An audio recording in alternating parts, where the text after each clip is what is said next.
আমাদের যে বারবার ওয়েদার চেঞ্জ হচ্ছে তাতে গাছে মিলিবাগ বিভিন্ন পোকার আক্রমণ হয়, এর জন্য আমি এখানে মিরাকুলার স্প্রে করছি।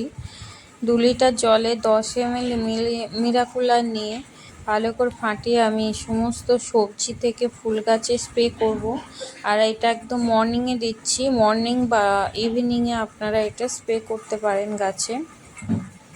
ভালোভাবে নাড়িয়ে নিয়ে তারপরেই গাছে স্প্রে করবেন। মিলিবাগ থেকে সমস্ত রকম পোকামাকড় চলে যাবে।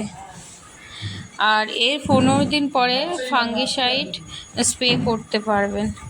তো এইভাবে আমি সমস্ত গাছে স্প্রে করছি। আর যদি অতিরিক্ত মিলিবাগ হয় তখন আপনারা এটাকে হাত দিয়ে একটু পরিষ্কার করে দেবেন, আরও ভালো কাজ করবে। আর যদি বেশি মিলিবাগ তাও হয় 1 সপ্তাহের মধ্যে 2বারও স্প্রে করতে পারেন। তো আজকের মতো এইটুকু, নমস্কার।